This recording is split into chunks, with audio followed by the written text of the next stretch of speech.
நம் பூமியை தாண்டி உயிரினங்கள் இருப்பதற்கான ஆதாரத்தை ஸ்ட்ராங் எவிடன்ஸ் ஒன்றை கண்டுபிடித்து அசத்தியுள்ளது ஜேம்ஸ் வெப் டெலஸ்கோப்.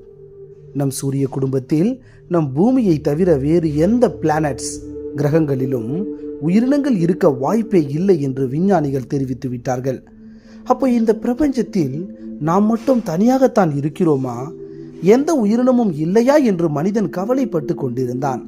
அப்படி சொல்லிவிட முடியாது. நிச்சயம் நம்மை போன்ற உயிரினங்களோ அல்லது நம்மை விட அறிவில் உயர்ந்த உயிரினங்களோ இந்த பிரபஞ்சத்தில் ஏதாவது ஒரு மூலையில் இருக்கலாம் என்றுதான் தொடர்ந்து ஆராய்ச்சியும் செய்யப்பட்டது. ஹாய் ஃப்ரெண்ட்ஸ், ஏப்ரல் 26 சனிக்கிழமை. ஆமாங்க, வர சனிக்கிழமை ஜவாது மலையில் ஏஷியாலேயே 3rd லார்ஜஸ்ட் டெலஸ்கோப்பை பார்க்குறதுக்கு போகிறோம். அன்னைக்கு நைட்டு ஸ்டார் கேசிங் ஈவெண்ட் நம்மக்கிட்ட இருக்கக்கூடிய big telescope 10 inch Dobsonian telescope வழியாக பிளானட் கேலக்ஸிலாம் பார்க்க போகிறோம். அது மட்டும் இல்லாமல் supporting telescope 6 inch Dobsonian telescope, சன்னை பார்க்குறதுக்கான சன் அப்சர்வேஷன் டெலஸ்கோப், இது எல்லாமே அன்னைக்கு ரெடியாக இருக்கும். நீங்கள் இந்த ஈவெண்ட்டில் கலந்துக்கிட்டு நீங்களும் இந்த ஸ்டார் கேசிங் ப்ரோக்ராம், அந்த ஏஷியாலேயே 3rd லார்ஜஸ்ட் டெலஸ்கோப்லாம் நீங்கள் பார்க்கணுன்னு விருப்பப்பட்டீங்கன்னா உடனே இந்த வாட்ஸ்அப் நம்பரில் உங்களோட நேமை மென்ஷன் பண்ணி அனுப்புங்க. நிச்சயமாக நீங்களும் இந்த ஈவெண்ட்டில் கலந்துக்கலாம்.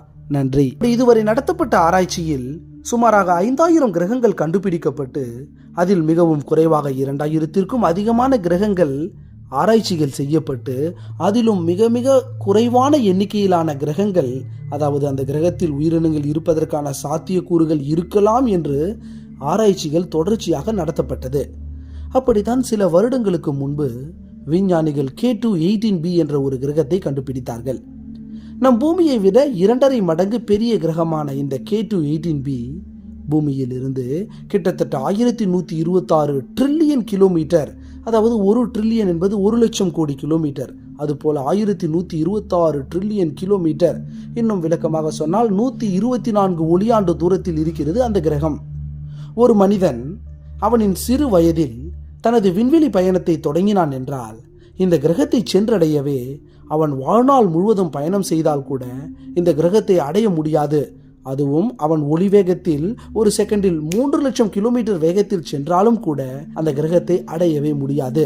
இந்த சவாலை எதிர்கொள்ளவே உருவாக்கப்பட்டதுதான் நாசாவின் ஜேம்ஸ் வெப் ஸ்பேஸ் டெலஸ்கோப்.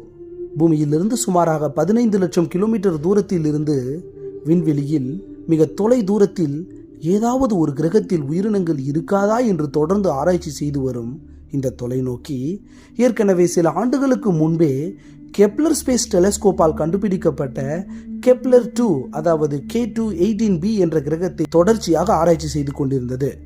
அப்படி ஆராய்ச்சி செய்ததில் தான் சில நாட்களுக்கு முன்பு நம் இந்திய வம்சாவளியை சார்ந்த வான் இயற்பியல் விஞ்ஞானி அந்த கிரகத்தில் நம் பூமியின் கடலுக்கு அடியில் பாசிகளும் மற்றும் சிறிய பாக்டீரியாக்கள் உருவாக்கும் சில டைமெத்தில் சல்பைட் DMS மற்றும் டைமெத்தில் டிசல்பைட் DMDS அந்த கிரகத்தின் வளிமண்டலத்தில் இருப்பதை கண்டுபிடித்தார்கள்.